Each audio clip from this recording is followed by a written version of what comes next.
देखिए, स्व अर्जित संपत्ति की बात कर रहे हैं, लेकिन स्व अर्जित संपत्ति का जो कानून है यह अगर आप नहीं जानते हैं तो जरूर जान लीजिए कि यह स्व अर्जित संपत्ति अगर कोई भी अपना वो कमा रहा, उनके पास पैसा है, उस पैसा से क्या किया, कहीं पर संपत्ति खरीद लिया। वो संपत्ति की अगर बात कर रहे हैं, कुछ भी हो सकता है, मकान खरीद लिया, कहीं पर मान लेते हैं दुकान ही खरीद लिया गया, कहीं पर जमीन जो है खरीद लिया गया। तो अगर जो भी अपनी पैसा से वो खरीदे हैं, उनके पास जो अपनी कमाई है, उस कमाई से वो खरीदे हैं, वो संपत्ति स्वार्जित संपत्ति कहलाएगी। लेकिन मैं आपको बता दूं और आप भी इसको जान लीजिए कि क्या, अगर आप जानना चाहते हैं कि स्वार्जित संपत्ति में क्या बेटे का अधिकार है, क्या माँ का अधिकार है, क्या पिता का अधिकार है, ठीक है, या क्या हो सकता है कि पत्नी का अधिकार है।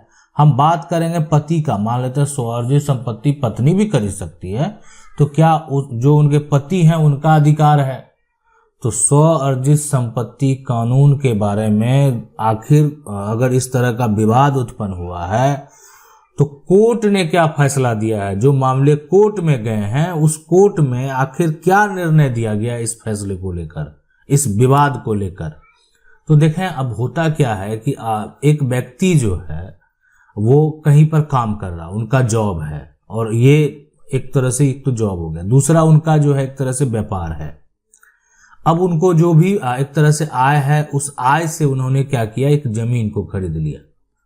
अब ये जो जमीन खरीदे तो वो ये शो करते हैं कि हम अपनी आय से जो है ये जमीन को खरीदे हैं। हो सकता है कि या कोई मकान ही खरीदे हैं और उसका वो EMI भी दे रहे हैं, ठीक है, तो अपनी आय से वो मकान खरीदे। अब होता है कि जब समय बीत जाता है, मकान है, मकान में तो परिवार में सभी लोग रहेंगे, माँ भी रहेंगे, पिता भी रहेंगे, बेटा भी है, बेटी भी है और पत्नी भी है।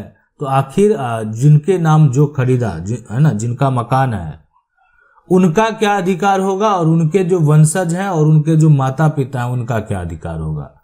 क्या एक ये स्वअर्जित जो संपत्ति जिसका है सिर्फ उसी का अधिकार होगा, या सभी को कानूनी तरीके से अधिकार मिलेगा। तो चलिए पहले इसको समझते हैं, और ये जो जानकारी है बहुत महत्वपूर्ण जानकारी है।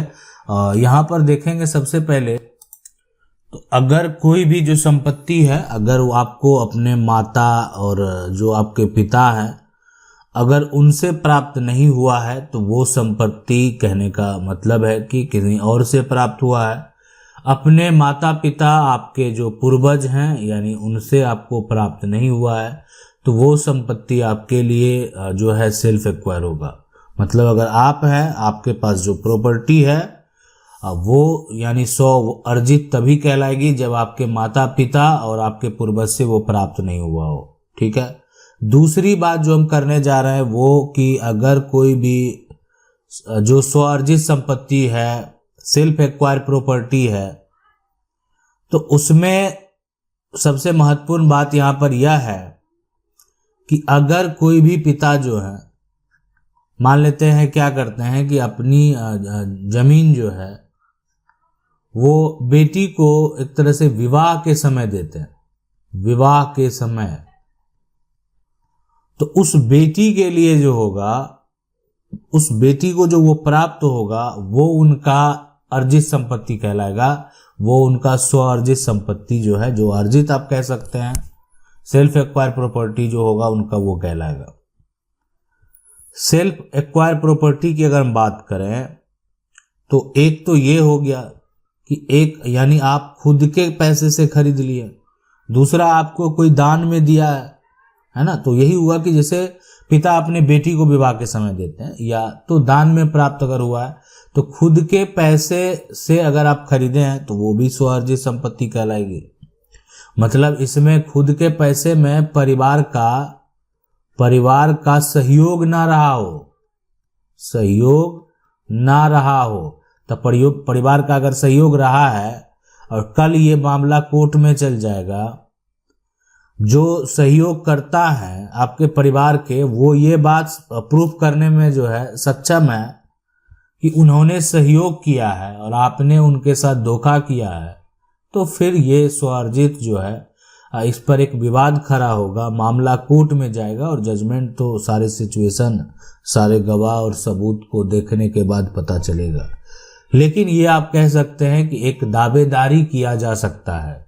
अगर आपकी संपत्ति खरीद में कोई आपको मदद किया, कोई आपको पैसा दिया और उसके पास प्रूफ है, परिवार का कोई सदस्य जो है वो आपको सहयोग किया है और वो सहयोग का प्रूफ है, तो फिर आपको जो है यहाँ पर समस्या उत्पन्न हो सकता है। इसके बाद जो हम यहाँ पर जो पॉइंट कहने जा रहे हैं ये कि अगर आपके पास स्वअर्जित संपत्ति है ना, तो इस पर आपका पूरा अधिकार है। ठीक है, मान लेते हैं ये जमीन है, ऐसा अधिकार आपके पास है, आप कह सकते हैं इस पर स्वअर्जित पर जो है पर आपका जो होगा वो पूर्ण अधिकार होगा। पूर्ण अधिकार का मतलब क्या हो गया? पूर्ण अधिकार का मतलब ये हो गया कि इस जमीन को हम बेच सकते हैं, कोई नहीं रोक पाएगा, इसलिए कि ये मेरा स्वअर्जित जमीन है और इस पर मेरा, जब तक हम जीवित हैं इस पे मेरा अधिकार है, पूर्ण रूप से मेरा अधिकार है। हम अपनी मर्जी से जो करना चाहे कर सकते हैं, इसमें ना कोई रोकने वाला है ना कोई टोकने वाला है।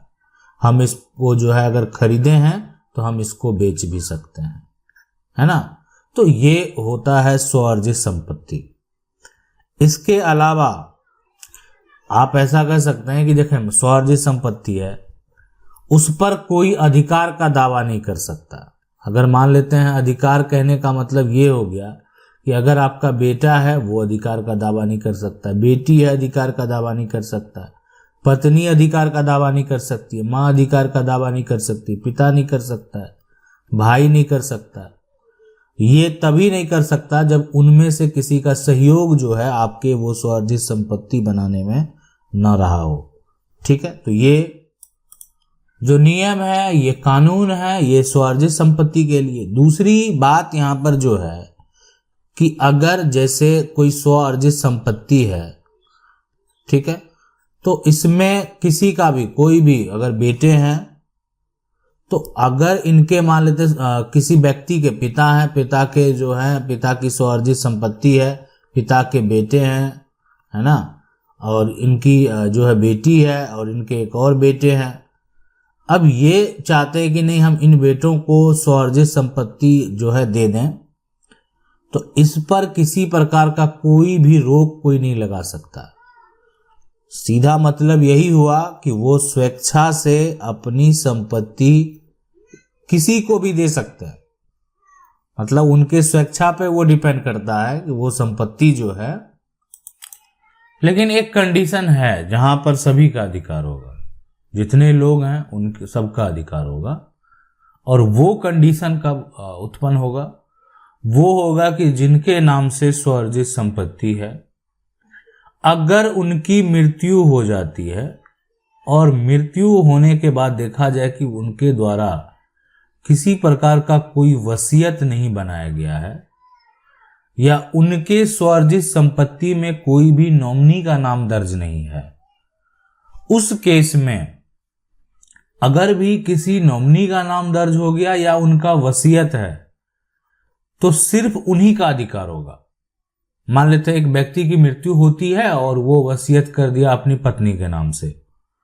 एक व्यक्ति की मृत्यु होती है लेकिन उस समय यहाँ पर मृत्यु तो अभी हुआ है, लेकिन जिस समय प्रॉपर्टी खरीदा गया है ना, उस समय नॉमिनी का नाम जो है अपनी पत्नी का नाम दर्ज कर दिया, तो उनके खाते में जो पैसे हैं अगर उसमें भी उनकी पत्नी का नाम दर्ज है तो उन्हीं को पैसा मिलेगा, उनके बेटे को तो मिलना ही नहीं है, इसलिए कि वहां पर जो है उनका नाम ही नहीं है। लेकिन यदि ऐसा कुछ भी नहीं है तो उस केस में जो है जो व्यक्ति है उसका अगर स्वअर्जित संपत्ति भी है ना, तो सभी लोगों को अधिकार मिलेगा। जो उनके उत्तराधिकारी हैं, जो उनकी पत्नी है, सभी उसके हकदार होंगे, उनको हक जो है मिलेगा। तो इसीलिए जो स्वअर्जित संपत्ति है, अब इसके अलावे जो पैतृक संपत्ति है उसके अलग नियम है, उस पर हम अलग चर्चा करेंगे, उसके अलग नियम है, उसके अलग कंडीशन है। अब है कि ये सभी कंडीशन को देखते हुए मन में एक सवाल आता होगा कि क्या हम जो स्वअर्जित संपत्ति को पैतृक कब बन जाएगा और क्या हम पैतृक संपत्ति को स्वअर्जित संपत्ति बना सकते हैं? कि कोई भी जिसको हम पैतृक संपत्ति आज कह रहे हैं वो कभी ना कभी तो स्वार्जित ही होगा। कोई व्यक्ति उसको अपना जो एक तरह से आय से खरीदा होगा या कहीं एक्वायर किया होगा, या हो सकता है सरकार से मिला होगा, या एक तरह से जो भी है जिस प्रकार से उनको जमीन प्राप्त हो, तो कभी बहुत पहले अगर देखा जाए तो वो स्वार्जित ही था। अभी के समय में आप उसको क्या कह रहे हैं, पैतृक संपत्ति कर रहे हैं।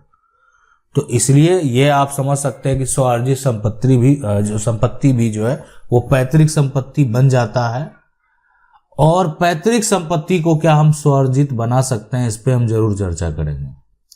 आशा करते हैं वीडियो अच्छा लगा होगा। वीडियो को लाइक जरूर कर दें। चैनल को पहली बार देख रहे हैं, सब्सक्राइब करके जो बेल आइकन है उसको जरूर दबा लें। मिलते हैं अगले वीडियो में, तब तक के लिए जय हिंद।